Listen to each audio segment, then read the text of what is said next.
musi wa kane igenekerezo rya 4 Nyakanga umwaka wa 2024 ndabaramukije abandi ndabahaye mwiriwe hamwe n'ikaze ryo gukurikirana amakuru twabateguriye ayo nayo hagaze ku ngingo zimwe zikurikira.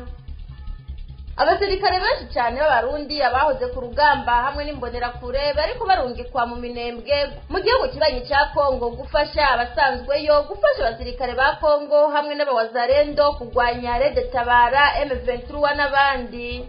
Bamwe mu barundi babona leta y'u Burundi ishira imbere intambara, abarundi ngo bakwiye kwivira hasi ireke kuguma ishora abana b'igihugu mu ntambara.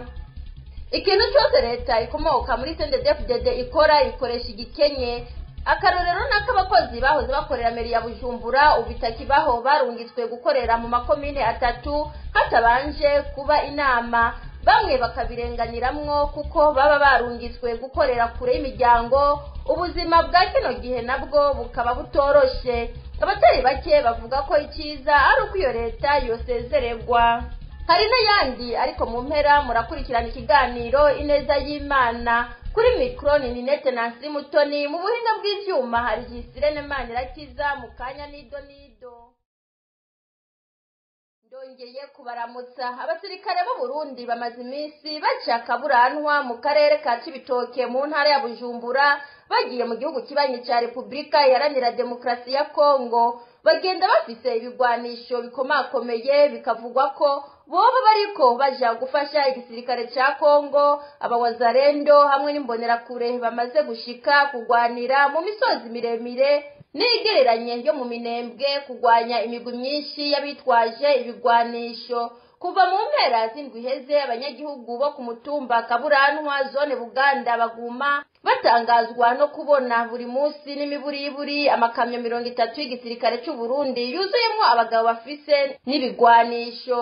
Abo basirikare baba bava mu makambi hamwe n'amasantre yigishirizwamwo ibya gisirikare atandukanye Kacishemere na Mudubugu, aho imyimenyerezo hakoreshejwe ibikoho binini iherutse kubera. Abasirikare bariko bajabuka bakaba bavanze n'abahoze ku rugamba mu Burundi, imbonerakure zo mugambwe CNDD-FDD hamwe no gwaruka rushasha gwinjiye gwigishwa ibijanye no gukoresha inkoho nini n'abigisha ibya gisirikare bo mu mugwi y'abagwanyi bagwanya leta y'u Rwanda babifashijwemwo n'abategetsi b'u Burundi. Bamwe mu barundi babona ko intwaro ikomoka mu mugambwe CNDD-FDD ishira imbere intambara mu gihugu no mu karere, nta gushira imbere ibiganiro inganda zitabanje gutikira. Bagahamagarira abarundi bose kuva hasi bikure ko intwaro iguma ibashora mu ntambara. Inkuru na Dondo Diemba z'umutima. Bamwe mu basirikare b'abarundi bariko barungikwa aho muri Kongo bamenyesha ko igikorwa cabo ari ugufasha abasirikare b'abarundi basanzwe bari mu misozi miremire yo mu minembwe, gufasha abasirikare ba Kongo. Abansi bo kugwanya ngo ni benshi bagizwe na Red Tabara, FNL Twigwaneho na M23. Ikiyaya ca Rusizi akaba ariho higishirizwa ugwaruka rw'u Burundi, rimwe na rimwe rukigishwa n'abaroberi b'abanyarwanda biyunze n'abategetsi b'u Burundi. Ku rubuga rw'intambara muri Kongo akanyamuneza nta kahari. Abasirikare b'abarundi bavuga ko bemerewe inomero y'akazi ya Kongo bita matricule mu kinyamazuru hamwe no guhembwa mu madolari, ariko amezi 8 arakunkumutse atanumwe aronkejwe na kimwe muri ivyo bemerewe, nk'uko amakuru ava mu basirikare bari ku rubuga abivuga. Ikibabaje gusumba ngo ni abasirikare b'u Burundi bamaze kuhasiga ubuzima atampoza amarira ihawe imiryango baturukamwo, bikavugwa na benshi harimwo abegereye iyo miryango igenda irabura. Tubibutse ko kuva mu mwaka w'2022 u Burundi ariho bwatanguye kurungika ku mugaragaro abasirikare n'imbonerakure mu gihugu kibanyi ca Kongo gufashanya na Kinshasa cane mu kugwanya abagwanyi b'abarundi bari mu mashamba muri ico gihugu. Ariko igikorwa cavuye caguka, abasirikare b'abarundi n'imbonerakure baca barafashanya n'abanyekongo barimo n'abawazarendo kugwanya imigwi y'abagwanya leta ya Kongo harimwo M23 yagirizwa na leta ya Kongo ko ifashwa n'u Rwanda. U Rwanda nabwo rukabihakana wivuye inyuma. Iryo rungikwa mu mpisho ry'abasirikare b'abarundi rikaba ryagumye ryibazwa ko vyinshi bijanye n'igikorwa cabo aho muri Kongo. Amaherezo yabo basirikare hamwe n'intumbero y'ukuri yatumye igihugu c'u Burundi kirungika abasirikare n'imbonerakure mu burere bwa Kongo burangwamwo umutekano muke hamwe n'ubutunzi bwinshi bw'ubutare. Imbere yaba bariko bararungikwa muri Kongo vyavugwa ko hari hamazeyo igihe abagera ku bihumbi 10. Umukuru w'igihugu Evariste Ndayishimiye agasigura ko abo basirikare bavanze n'imbonerakure barungitswe gufasha umubanyi kuzimya inzu yiwe iriko irasha kugira nawe aze arungika biwe gufasha Uburundi mu gihe hogira inzu isha.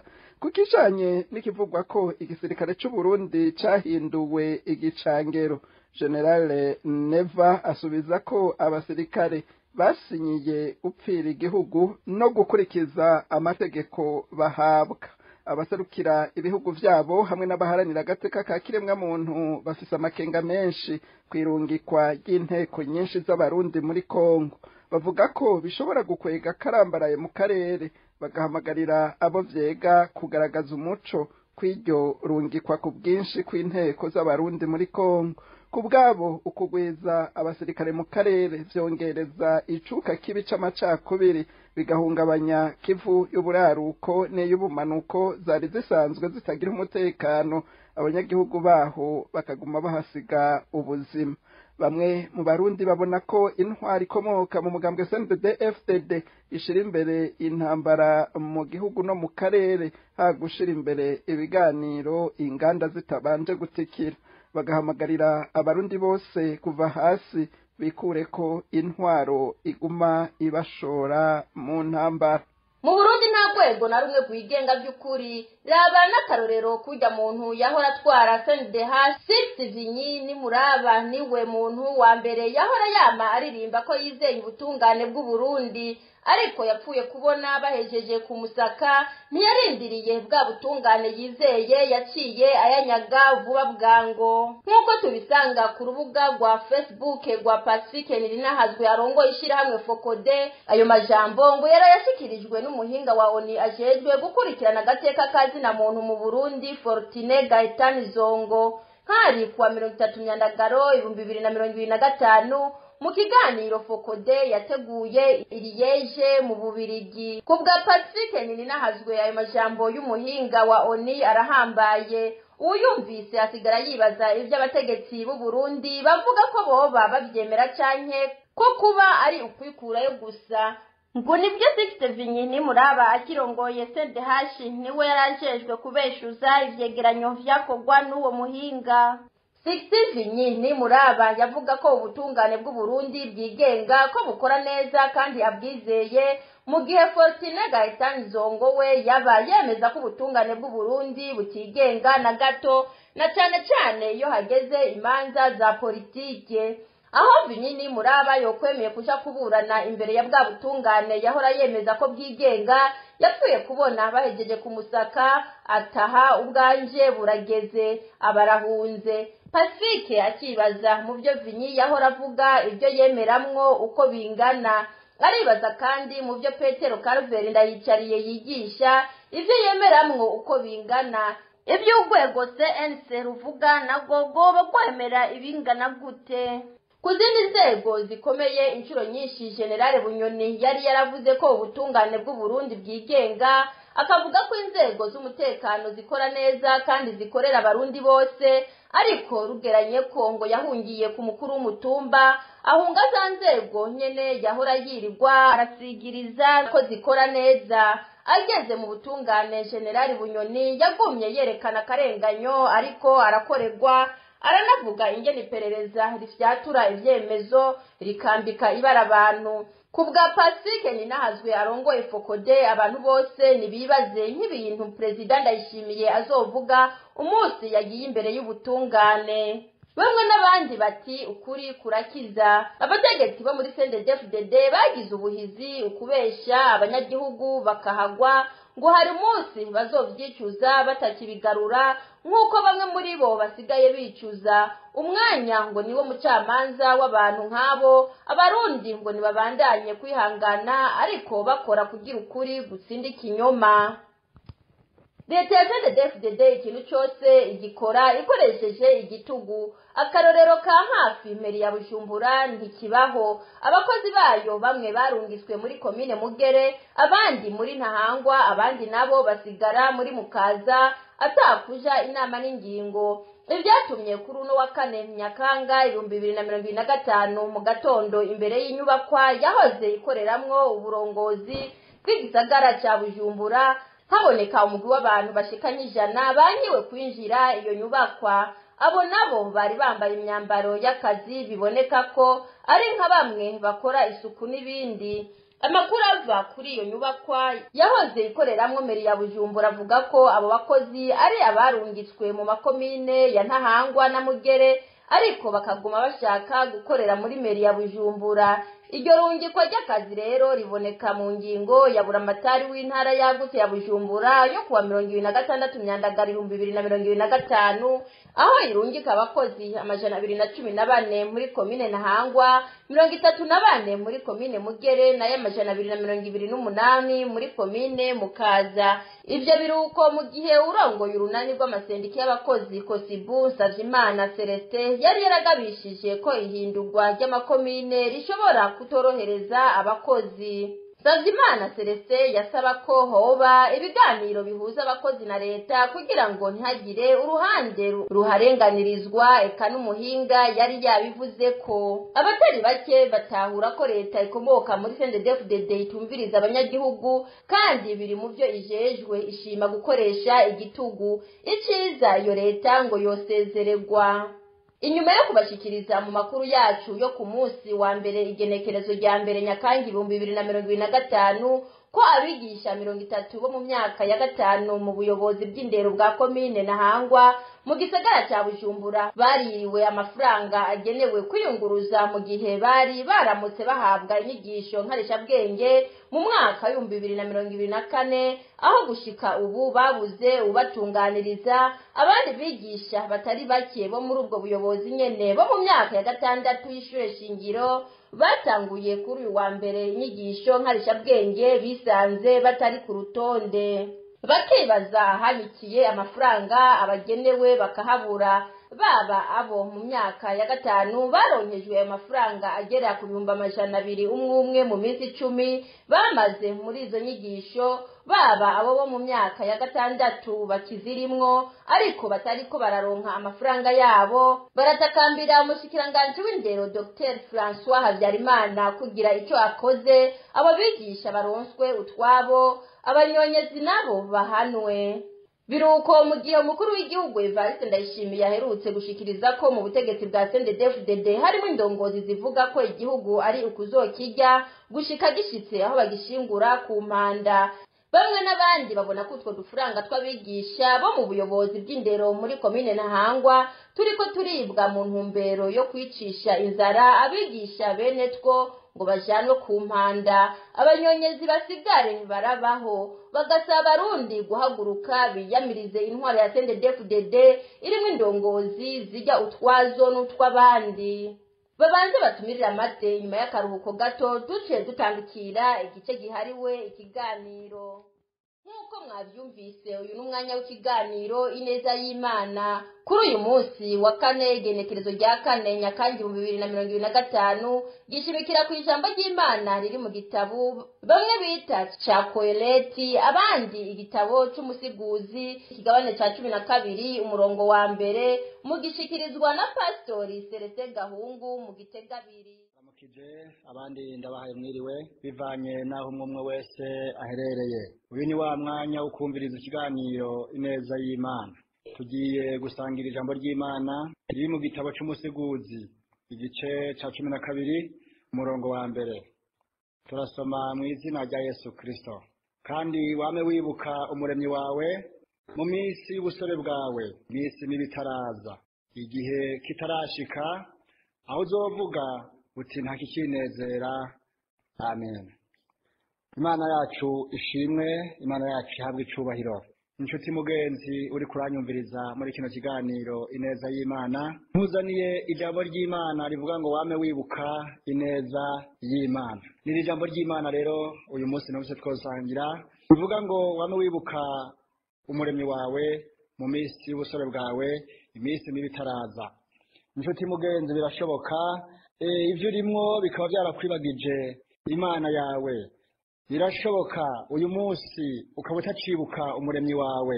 Inshuti mugenzi uri kuranyumviriza kuri uyu munsi muri kino kiganiro ineza y'Imana, ijambo ry'Imana ryatubwiye ngo iminsi izoza, iminsi izoza, kandi ngo iminsi izoza izoba ari mibi.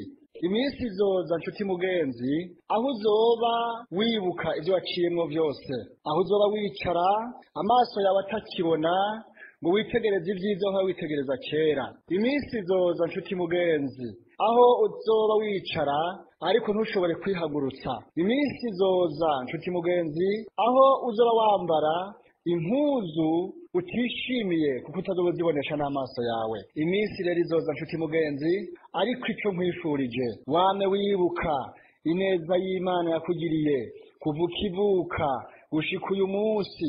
Wame wibuka ineza y'Imana, wibuka ineza y'Imana nshuti yanje, gushika uzosaze wibuka ineza y'Imana, kuko niba uhora wibuka ineza y'Imana bizotuma no mu busaza bwawe usazana umunezero, usazana ibyishimo, kuko uzoba wibuka iby'Imana yagiye gukorera byose. Uzoba wibuka ukuntu Imana yaguhaye abana beza, uzoba wibuka ukuntu Imana yakugiriye neza mu minsi yawe wabayeho. Ariko nshuti mugenzi, ico nguhamagarira kuri uyu munsi, ntukibagire ineza y'Imana, kuko iminsi izoza aho abantu bazoba kwibutsa ibyo wakoze, byaba byiza cyangwa bibi. Iminsi izoza wicuze ibibi wakoze. Iminsi izoza nshuti mugenzi uri kuranyumviriza, aho uzoba udashobora kuja aho wahora uja kera, bagufata ukuboko nk'umwana bakugendagendesha muri jaride kandi udashobora kubona amashugwe. Iminsi izoza nshuti mugenzi, aho amatwi yawe atazoba yumva nk'uko yahora yumva kera. Iminsi izoza nshuti mugenzi, aho amenyo yawe atazoba agihekenya nk'uko yahora ahekenya kera. Iminsi izoza nshuti mugenzi, aho uzoba utacumba ibiryoshe ndetse n'ibibishe.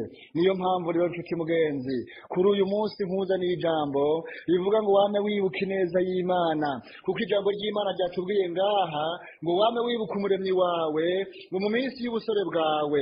Nshuti mugenzi, nagira nkubwire ngo guma ku Mana yawe, ibyo wokora byose nshuti ukora ibishimisha Imana gusa, ntukore ibishimisha abana b'abantu, kuko birashoboka ugakora ibibi kugira ngo ushimwe n'abantu, ariko kora ibyiza bituma ushimwa n'abantu ukongera ugashimwa n'Imana. Uyu munsi nshuti mugenzi, hari abantu benshi bakora ibibi kugira ngo bashimishe ba shebuja. Hari abantu benshi bakora ibibi kugira ngo baronke ibibanza byiza byiza bahabona ba shebuja. Hari abantu benshi bakora ibibi kugira ngo bashike ku ntumbero bifuza. Ariko ndakubwira ngo nshuti mugenzi, kora neza, ukora ibyiza, kuko iminsi izoza ibibi canke ibyiza wakoze ubyibuke. Ari byiza wumva ufise umunezero, ariko iyo wakoze ibibi naho usanga wicaye wicuza.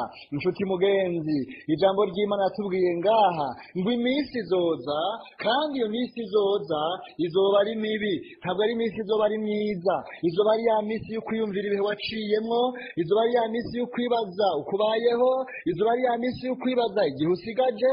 Kuko uyu munsi nshuti nagira nkubwire ngo iminsi umaze urayizi, ariko iyo usigaje ntayuzi. Niyo mpamvu rero nshuti mugenzi, ukwiye kwiyubara ukagendera mu byiza gusa, ukirinda ibibi.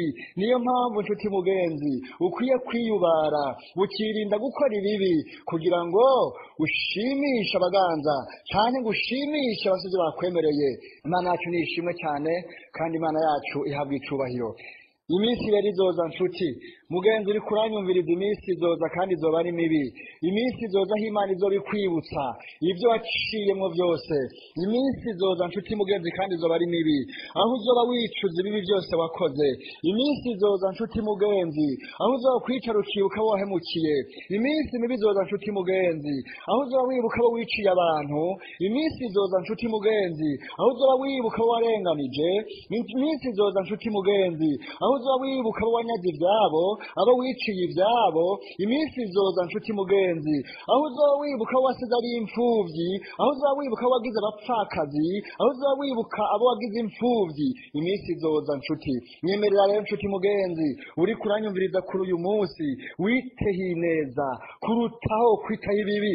Imana yacu nidutabare cyane kandi Imana yacu nishimwe. Iminsi izoza kandi azoba ari mibi, aho amaso atazoba akibona, aho amatwi atazoba acumva, aho amenyo atazoba agihekenya, aho amaguru yawe atazoba agenda nk'uko yagenda kera, aho amaboko atazoba aterura nk'ibyo yaterura kera, aho ubwenge bwawe butazoba bushobora kwiyumvira nk'ubwiyumvira kera. Iminsi izoza nshuti mugenzi aho utazoba ushobora gushaza nk'uko wabyifuza. Iminsi izoza aho uzoba ukenyezwa n'abandi, aho utazoba ugishobora kwiyambika, aho utazoba ugishobora kwihagurutsa. Iminsi izoza nshuti mugenzi aho uzoba ubarira ku ntoke iminsi usigaje. Ibuka ineza y'Imana gusa nshuti mugenzi. Mbega uribuka iby'Imana yagukoreye nshuti mugenzi? Mbega uribuka aho Imana yagukuye nshuti mugenzi? Mbega uribuka iby'Imana yagusimbishije? Birashoboka uyu munsi ahawe ntihaba hari hacibukwa, ukaba warapfuye nk'abandi bose, imva yawe ikaba yaramaze kumera kw'ibyatsi, ariko Imana yarakurinze kubera ineza yayo, ikugira ugukomeye cyane, igusimbisha intambara nyinshi, igusimbisha impfu nyinshi, igusimbisha gereza, igusimbisha kuba amayibobo, igusimbisha kuba ku muhanda usegerereza, igusimbisha kuba umusazi ku muhanda. Ariko uyu munsi ntukibyibuka, warishize hejuru, wigira agahambaye, wibagira Imana ko ari yatumye ikugira gutyo, ikaguha ibyo byose. Nshuti mugenzi, nyemerera uyu munsi uhindukize amaso yawe n'ubwenge bwawe, wibuke iyi Imana yagukuye, wibuke ibyo yagukoreye byose, maze uzamure amaboko yawe uvuge ngo shimwa Mana, ni wowe wakoze ibi byose. Imana yacu nishimwe. Haleluya. Tangura wibuke ibyo Imana yagukoreye, ubone kwicira bugufi. Iminsi mibi itaraza, aho uzoba wicuza ibyo wakoze, aho uzoba wiyumvira kutazoshobora kugaruka.